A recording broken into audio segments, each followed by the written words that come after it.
So most of you know that I am a salon consultant also. So कल मेरे पास एक couple आया और वो लोग अपना नया सलोन ओपन कर रहे हैं। सो काफ़ी बातें हुई हम लोगों की, लेकिन बीच में उस कपल ने मुझसे एक बात कही और मुझसे पूछा कि हमें ना कुछ ऐसी बातें बताइए जो हर सलोन ओनर को पता होनी चाहिए। वो ऐसी कौन सी बातें हैं जो हमें अपने माइंड में रखनी चाहिए जब हमको अपने बिजनेस को रन करना है, ग्रो करना है। सो मैंने कहा अरे वाह, ये तो बहुत अच्छा क्वेश्चन है। और मैंने कहा जब ये क्वेश्चन इनका हो सकता है तो डेफिनेटली जितने भी मेरे व्यूवर्स हैं, जितने मेरी ऑडियंस है, उनके माइंड में भी ये चीज़ चलती होगी कि काश कोई हमें ऐसी बात बताए एज अ सलोन ओनर जो हमारे बिजनेस को डायरेक्ट इम्पैक्ट करे और हमारा बिजनेस अच्छे से चले। तो आज मैं अपनी इस वीडियो में वही चीज़ें जो है कवर करने जा रही हूँ। मेरा नाम है सहबा और आपका बहुत बहुत स्वागत है मेरे चैनल पे, जहाँ मिलती है आपको हिम्मत, हौसला और पैदा होता है यकीन। बस हमें थोड़ी सी हिम्मत दिखाएं, अपने आप को खुश करिए और अपनी डेली लाइफ रूटीन में आपको लेकर। सबसे फर्स्ट चीज जो आज मैं आपको एज अ सलोन ओनर बताना चाहती हूँ, जो मैंने ओवर द इयर्स सीखी है, समझी है, वो ये सीखी है कि हर क्लाइंट की साइकोलॉजी अलग होती है। जी हाँ, हर क्लाइंट अलग होता है, अलग तरह से सोचता है और आप हर किसी को एक जैसे ट्रीट नहीं कर सकते। तो मेरे सैलून में अगर दिन में 20 कस्टमर आ रहे हैं, 50 आ रहे हैं, तो मुझे हर किसी की साइकोलॉजी को समझ के उनको उस हिसाब से ट्रीट करना पड़ेगा।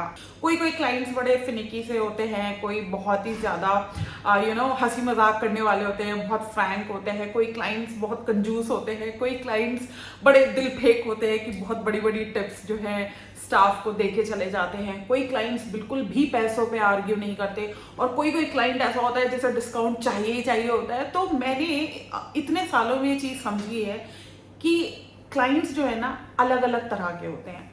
वो कैसे पता चलता है कि हमें अपने क्लाइंट की साइकोलॉजी पता चल जाए? जब आप थोड़ा सा उनसे इंटरेक्शन करते हो, उनसे बात करनी शुरू करते हो, आपको एक्चुअली समझ में आने लगता है कि उनको क्या चीज़ चाहिए। और अगर आप उनकी रिक्वायरमेंट, उनकी नीड पे, मतलब जिससे भी उनकी साइकोलॉजी सेटिस्फाई होती हो, उसके अकॉर्डिंग अगर आप उनको ट्रीट करोगे तो फॉर श्योर वो आपके परमानेंट कस्टमर बन जाएंगे। तो ये मैंने सीखा है, तो मैंने सोचा ये मुझे आप लोगों के साथ ज़रूर शेयर करना चाहिए।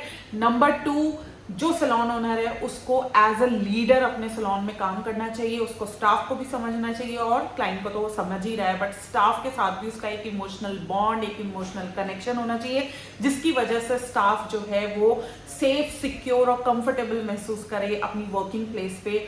और अगर स्टाफ कंफर्टेबल होता है, सेफ महसूस करता है, वो उसको ऐसा फील होता है कि हाँ उसको कोई समझने वाला है, उसको अपनापन लगता है, तो वो कभी छोड़ के नहीं जाता। और अगर आपका स्टाफ जो है वो स्ट्रांग है, आपकी टीम अगर स्ट्रांग है, तो डेफिनेटली आपके बिजनेस पे इम्पैक्ट पड़ता ही पड़ता है और आपका बिजनेस ग्रो होता है। क्योंकि जो हमारा स्टाफ होता है ये हमारे हेल्पिंग हैंड्स होते हैं। हम एक टाइम पे एक ही क्लाइंट को अटेंड कर सकते हैं, लेकिन अगर हमारे पास 10 स्टाफ हैं तो 10 लोग 10 क्लाइंट को एक साथ अटेंड कर रहे हैं और एक ही घंटे में हम जो है 10 लोगों से पैसा कमा रहे हैं। तो हेल्पिंग हैंड, हमारे स्टाफ का, हमारी टीम का मजबूत होना बहुत ज़रूरी है और उस चीज़ को मजबूत बनाता है एक salon owner as a leader, जो हर चीज़ अपने स्टाफ की समझे और उनको सपोर्ट करे, उनको प्रमोट करे, उनका हौसला बढ़ाए, उनको टाइम टू टाइम गाइड करता रहे। ये एक सैलून ओनर की जिम्मेवारी होती है। सो अगर आप चाहते हो कि आप एक अच्छे सैलून ओनर बन के रहो तो आपको एक अच्छा लीडर बनना पड़ेगा। आई होप आपको समझ में आ रहा होगा। और थर्ड मेरा जो टिप है वो ये है कि जो एक सैलून ओनर है उसको अपनी इन्वेंट्री को अच्छे से कंट्रोल करना है, क्योंकि जो रॉ मटेरियल हम सैलून में लेके आ रहे हैं डेफिनेटली उसके प्रोपोर्शनेट ही हम जो है बचत कर पाते हैं। अगर हमारी इन्वेंट्री पे हम कंट्रोल नहीं रखेंगे, हमको पता नहीं होगा कि हमारे सैलून में कितना प्रोडक्ट है, कितना आना है, कितनी वेस्टेज हो रही है या कितना प्रोडक्ट यूज हो रहा है सर्विसेज में, तो इन सब चीज़ों का पता नहीं होगा तो हम प्रॉफिट नहीं कर पाएंगे अपने सैलून में। जो हमारा सबसे ज़्यादा प्रॉफिट जनरेट होता है वो तभी होता है जब हम इन्वेंट्री को कंट्रोल करते हैं। सो अगर आप नया सैलून खोल रहे हैं या आप एग्जिस्टिंग सैलून ओनर हैं और आपको समझ में नहीं आ रहा कि आपका सैलून प्रॉफिट में क्यों नहीं जा रहा, तो इन्वेंट्री पे कंट्रोल करना शुरू कर दीजिए। And my tip number 4 for salon owners is कि आप मतलब एज अ सैलून ओनर, हर सैलून ओनर को ये पता होना चाहिए कि उसके सैलून की ऐसी कौन सी सर्विसेज हैं जो सबसे ज़्यादा स्ट्रॉन्ग है, जो उसके सैलून को प्रॉफिट में बनाए हुए हैं। ऐसी सर्विसेज हर सैलून की होती हैं जो उसको प्रॉफिट में रखती हैं। उन सर्विसेज के ऊपर ख़ास ध्यान देना और उनको हर बार बेटर करते चले जाना आपकी मोनोपोली क्रिएट कर देता है मार्केट में, जिसकी वजह से लोग और सैलून्स को छोड़ के आपके पास आते हैं। तो अब आपको ये डेफिनेटली पता लगाना चाहिए कि वो कौन सी सर्विसेज हैं जो बहुत ज़्यादा स्ट्रॉन्ग हैं आपके सैलून की। वो कोई भी सर्विस हो सकती है जिसे सुन के, जिसे देख के या जिसे करवा के क्लाइंट सबसे ज़्यादा आपके सैलून से सेटिस्फाइड होके जाता है। वो कोई भी ऐसी सर्विस हो सकता है। आपका जो हेयर कट है वो आलीशान शानदार होता हो सकता है आपके यहाँ की केमिकल सर्विसेज बहुत ज़्यादा स्ट्रॉन्ग हो, जो मतलब ज़्यादा बिजनेस आपको जनरेट करके देती हो। तो इन सर्विसेज को हमेशा अपने फोकस में रखिए, माइंड में रखिए और इनको हर बार बेटर करने की कोशिश करिए ताकि आपके मार्केट में आपकी मोनोपोली क्रिएट हो और उन सर्विसेज की वजह से आप और क्लाइंट्स को भी अट्रैक्ट कर पाओ। So this is my fourth tip and my fifth and last tip is that कि अगर एज अ सैलून ओनर या एज अ बिजनेसमैन आपने अपनी फिगर्स को, ठीक है, टिप्स पे कर लिया तो सैलून छोड़ो, आप कभी भी बिजनेस में फेल नहीं हो सकते। कोई भी बिजनेस हो, फिगर्स से मेरा क्या मतलब है? फिगर्स मतलब सेल्स की फिगर्स, कितना आया पैसा, कहाँ से आया, कौन कौन सी सर्विसेज से आया, कौन सी सर्विस हिट चल रही है, कौन सी सर्विस हमारी फ्लॉप जा रही है। इन सब चीज़ों का टिप्स पे पता होना है, यानी हमें याद है कि भाई ये सर्विस जो है ना ये दिन में 3 से 4 बार होती है, ये वाली सर्विस महीने में 1 से 2 बार होती है।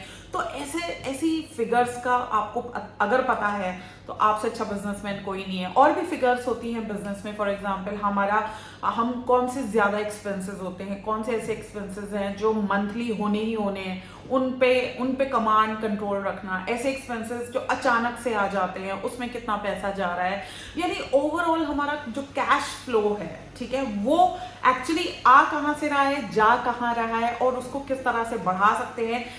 तो ये जो एक कैश फ्लो होता है ना, यानी ये जो फिगर्स होती हैं ये एक सैलून ओनर को पता होनी चाहिए। और भी फिगर्स होती हैं, कस्टमर का फुटफॉल, दिन में कितने कस्टमर्स आ रहे हैं, महीने में कितने कस्टमर्स आ रहे हैं, कौन सा कस्टमर कब से आया, कब से नहीं आया है। मतलब ये अगर एक सैलून ओनर जो है इन बातों की अगर जानकारी रखता है और इनमें इंटरेस्ट लेता है और अपने ये बिजनेस का मेन एस्पेक्ट होता है, ठीक है, जिसमें हम कस्टमर्स पे पूरा कमांड रखते हैं, कौन कब रिपीट हुआ, कौन फ्रीक्वेंटली रिपीट हो रहा है, कौन कितने मतलब कौन ऐसा क्लाइंट है जो नाराज होकर चला गया, कौन ऐसा क्लाइंट है जो हैप्पी रहता है, सेटिस्फाइड रहता है सैलून से। सो इन सब चीज़ों के बारे में अगर आप पता रखोगे एज अ सैलून ओनर, तो मैं सैलून की बात नहीं कर रही हूँ, आप मल्टीपल ब्रांचेस कर सकते हो।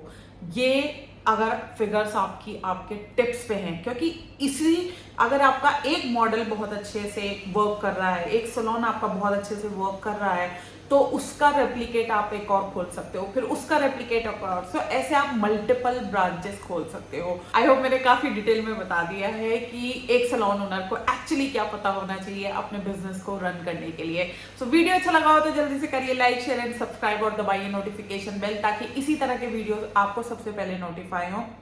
किसी भी डाउट और क्वेश्चन के लिए या तो जल्दी से नीचे मुझे कमेंट बॉक्स में कमेंट करिए, अदरवाइज आप मुझे मेल भी कर सकते हैं। मेरा मेल एड्रेस है magicalsaiba@gmail.com और आप मुझे इंस्टाग्राम और फेसबुक पे भी फॉलो कर सकते हैं, उसका एड्रेस है magical_saiba। बाकी नेक्स्ट वीडियो मिलूंगी एक नए टॉपिक के साथ। Till then stay safe, stay magical and stay blessed. Bye.